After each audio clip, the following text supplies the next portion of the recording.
Hey guys, welcome to my channel. मैं अमिता, मेरे channel में आपका स्वागत है। बच्चे हो या बड़े, पिज़्ज़ा का नाम सुनते ही अक्सर मुंह में पानी आ ही जाता है।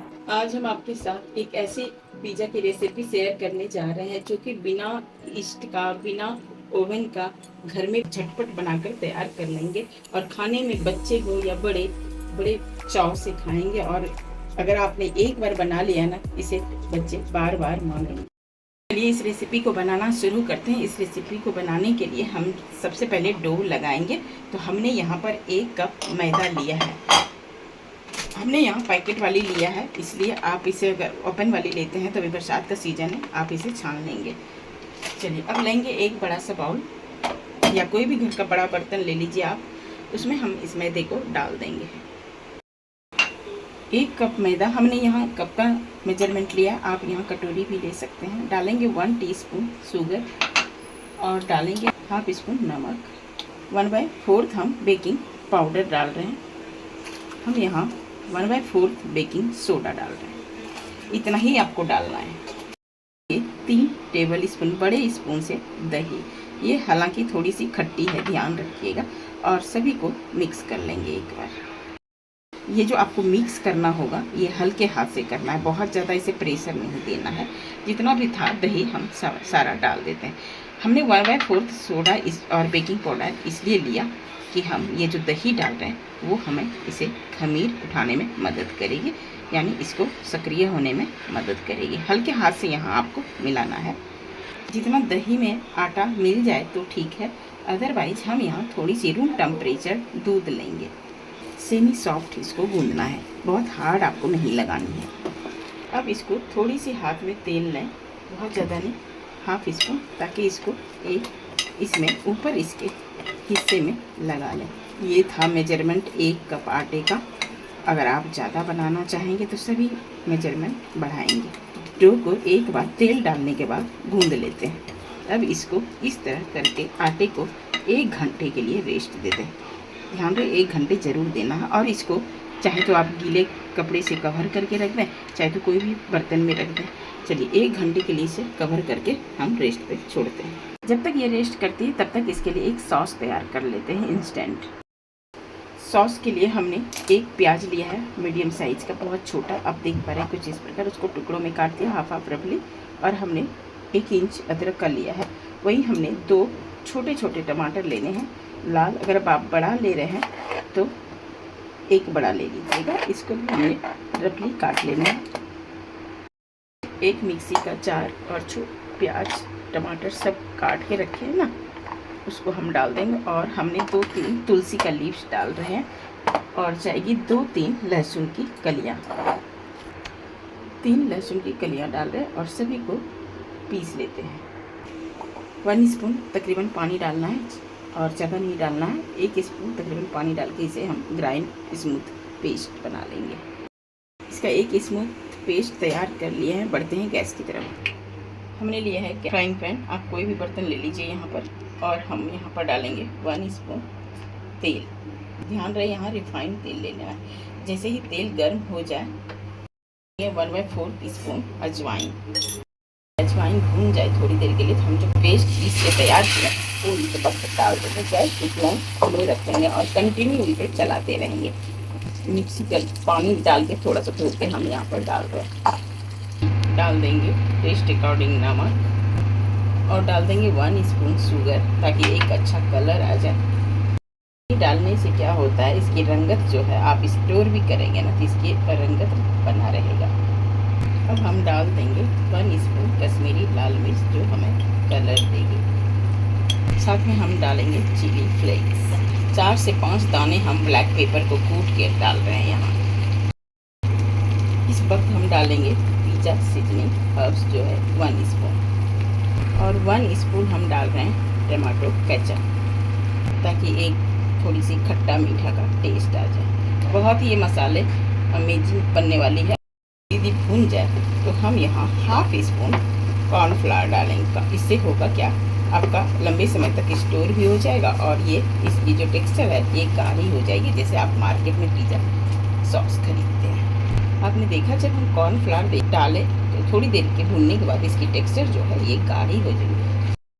लग रहा है ना चटनी मस्त दानेदार, इतना सुंदर टेस्टी सॉस कढ़ाई छोड़ने लगे कुछ इस प्रकार, तो समझिएगा कि आप हमारी सॉस जो है यानी पिज़्ज़ा पास्ता सॉस बनकर रेडी हो चुकी है।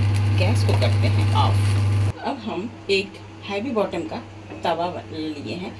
हम यहाँ इस आज तवे पे बना रहे हैं। ध्यान रहे ये तवा पतली नहीं होनी चाहिए, काफ़ी ये मोटी है। आप इसकी थिकनेस की बात करें तो आप देखते हैं ये इतनी मोटी है और इसको टाइम लगेगा गर्म होने में। हम इसको ऑन करके गैस को लो टू मीडियम फ्लेम पे इसे हीट होने के लिए 10 मिनट के लिए छोड़ देते हैं। जब तक तवा गर्म होती है तब तक हम आटे को एक बार चेक कर लेते हैं। 1 घंटे हो चुके हैं, आप देख पा रहे हैं कितना फर्मेंटेशन हो गया कुछ इस प्रकार। अब आपको लग रहा होगा कैसे हम गूंदेंगे, कोई बात नहीं, इसको एक बार इस तरह पंच मार के इसे थोड़ी देर के लिए मसल लें। अब इसमें थोड़ी सूखा आटा लगा के मैदा का ही आटा डालना है, सख्त कर लेंगे। देखिए तकरीबन हमने 2 बड़े स्पून आपने सूखा मैदा का इस्तेमाल किया है और आप देख पा रहे हैं कितना गीला था और आपको कुछ इस फॉर्म में लग रहा है। इसी तरह आपको ज़्यादा मैदे के इस्तेमाल नहीं करना है। अगर लग भी गया तो कोई बात नहीं, लेकिन 2 चम्मच से ज़्यादा नहीं लगना है। बहुत टाइट डो नहीं करना है हमको, ध्यान रहे। कुछ इस प्रकार आप देख पा रहे हैं, कुछ इस तरह। चलिए सभी को मिक्स कर लिए हैं कुछ इस प्रकार। अब हम इसको थोड़ी सी डो जो है तोड़ लेते हैं। तकरीबन एक बड़ा सा लोई लिए हैं और ये छोटा सा लिए, आप कुछ इस प्रकार देख रहे हैं। और इसका क्या करेंगे हम आपको वीडियो में पता चल जाएगा। तो चलिए बैटर को यानी प्लेटफॉर्म को साफ करके क्लीन कर लीजिए और ड्राई भी कर लीजिए और थोड़ा सा यहाँ मैदा छिड़किए। अब इसको हाथों में लेके कुछ इस प्रकार गोला करना है, चिकना। अब इसको इस तरह करके थोड़ी सी फैला देना है। अगर आपको लग रहा है कि चिपके, वैसे चिपकता नहीं है, लेकिन थोड़ा सा सूखा आटा आप यहाँ पर डाल सकते हैं। सबसे पहले इस तरह इसको हाथों से फैला लीजिए और उसके बाद एक बेलन की सहायता से एक रोटी की तरह इसे बेल लीजिए। इसे हल्के हाथों से इसे घुमाते हुए एक सर्कल बेल लेना है। जहाँ लगे कि नहीं बेला रहा है या चिपक रहा है तो थोड़ी सी का इस्तेमाल मैदा का कर सकते हैं और इसका मोटी थोड़ी सी बेलनी है। आज की रेसिपी जो हम शेयर करने जा रहे हैं वो है तवा पिज़्ज़ा, जो कि हर कोई बना सकते हैं। तो कैसे बनाना है, उसके लिए कितना मोटी रखना है वो आपको हम बताएंगे। इसको हम जैसे जैसे बेलते जाते हैं ये थोड़ी सी फैलती जाती है और इतना बड़ा जैसा पिज़्ज़ा का बेस होता है ना, उस तरह आपको बेल लेनी है। उसी के साइज़ तो बड़ी हो जाएगी कोई बात नहीं, लेकिन थिकनेस ध्यान दें उतना ही रहना चाहिए। अब इसे सर्कल कर लेते हैं। चलिए हमने इसको सर्कल बेल लिया है। इसकी थिकनेस कुछ इस प्रकार जैसे पिज़्ज़ा का बेस रहता है, ठीक है। अब ये जो बचे हुए था हमने जो बचा हुआ था, इसको हम थोड़ी सी एक लंबे आकार में, सिलेंडर आकार में इसे कर लेना है। चलिए कुछ इस प्रकार हमने लंबे सिलेंडर आकार में कर लिया है। अब यहाँ थोड़ा सा पानी ज़रूर लगाएंगे, हमको इसमें चिपकाना है कुछ इस प्रकार। अब इसको जहाँ अपने पानी लगाया है ना, वहाँ ये इसको गोला बना के इसको चिपका देना है। ये माउथ जो है ना हमारा, यहाँ भी पानी डाल के चिपका देंगे तो चिपक जाता है इस तरह करके। अब क्या करना है, इसको जो है किनारे जो है थोड़ा सा इसको ऊंचा कर देते हैं और एक कांटे की मदद से इसे जैसे पिज़्ज़ा बेस में रहता है ना, उसी तरह इसको फॉक से कर लें।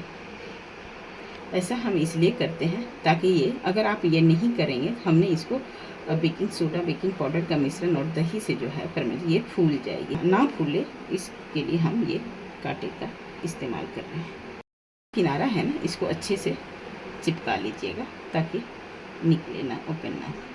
अब इसको जो हमने तवा गर्म किया है, जुगाड़ू ओवन, अब इसको सावधानी पूर्वक उठाते हुए वहाँ पर डाल देना है। अब हम क्या करेंगे, इसको तेल चारों साइड लगा देंगे, ग्रीस कर देंगे। मैं बताना भूल गई आपको ना, ये तवे में भी तेल को ग्रीस कर लेना है ताकि हम जब पिज़्ज़ा निकालें तो निकाल सकें। अब हम बीच में भी सेंटर पे डाल देते हैं।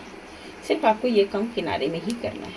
तो हमने पिज़्ज़ा सॉस तैयार किया है ना, अब हम उसको डाल देते हैं।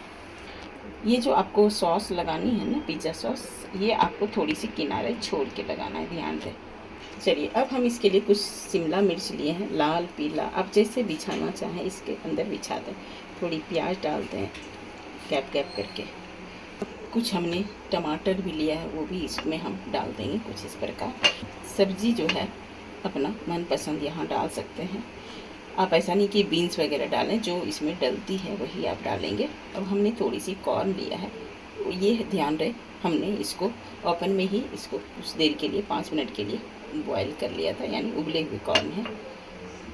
अब हम थोड़ी सी हल्की सी नमक स्प्रिंकल करते हुए इसे डालेंगे, और डालेंगे चाहे तो आप चिली फ्लेक्स भी डालिए, चाहे तो ये आप कटी हुई लाल मिर्च भी डाल सकते हैं। इसमें ब्लैक पेपर डाल रहे हैं हम यहाँ, और थोड़ी सी हम यहाँ पर ऑरिगेनो डाल देते हैं ताकि इस पिज़्ज़ा का टेस्ट अच्छा आए। अब हम मोज़रेला चीज़ आप अपने अकॉर्डिंग जितना आप खाना चाहेंगे उतना ही। अब हमने जो बीच में गड्ढा किया है उसमें ढेर सारा चीज़ डाल देते हैं, और थोड़ी सी इसमें नमक डाल देते हैं, बहुत कम, और थोड़ी सी हम ऑरिगेनो डाल देते हैं। इसकी फ्लेम स्लो पे ही रखेंगे, क्योंकि स्लो पे रखेंगे तो पकेगी, धीरे धीरे जलेगी नहीं। अब हम इसको कवर करके 15 से 20 मिनट तक इसे पकाएंगे, ताकि चीज़ भी मेल्ट हो जाए और सब्जियां भी पक जाए। अगर आप यहाँ ओवन पे बना रहे हैं तो उसको 180 डिग्री पे 10 से 15 मिनट तक उसे बेक करेंगे। और अगर आपके पास कवर करने के लिए कोई बर्तन नहीं है तो कोई भी घर की थाली हो उसे भी कवर कर सकते हैं। 10 से 15 मिनट हो चुके हैं, पिज़्ज़ा सेक करके आप देख पा रहे हैं कितना चीज़ मेल्ट हो चुका है, सभी सब्जियाँ पक चुकी है।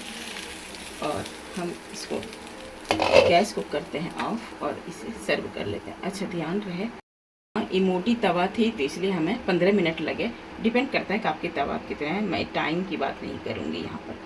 देख पा रहे हैं अपने आप निकल गया जब आप तेल ग्रीस करेंगे। तो चलिए इसे सर्व कर लेते हैं। चलिए अब इसे हम काट लेते हैं पिज़्ज़ा कटर से या चाकू की सहायता से। दोनों साइड से काटेंगे कुछ क्रॉस करते हुए। अब इसे निकाल लेते हैं। चलिए हमने इसे, अगर आपने इस तरह का पिज़्ज़ा बना लिया ना तो आप बाज़ार से लाना भूल जाएंगे, और घर पर बनाकर बच्चे हो या बड़े पूरी फैमिली इंजॉय करेंगे इस पिज़्ज़ा से। तो चलिए इस तरह बनाइए, और बनाना बिल्कुल आसान है, और घर के तवे से और घर के सभी सामग्री से बनकर तैयार हो गई है, सिर्फ 1 कप मैदा से। तो चलिए इसे बनाइए और अपनी फैमिली के साथ इसे इवनिंग स्नैक्स में एंजॉय कीजिए।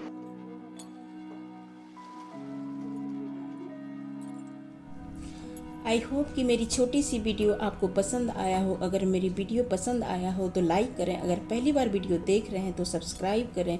जो वीडियो मेरा पसंद ज़्यादा लगे उस कमेंट करके बताएं कि कौन सा वीडियो आप देखना पसंद करते हैं। और हाँ, साथ में बेल आइकॉन को प्रेस करना ना भूलें, ताकि हर वीडियो की नोटिफिकेशन आपको मिलती रहे। मस्त रहें, स्वस्थ रहें, मिलते हैं नेक्स्ट वीडियो में। धन्यवाद।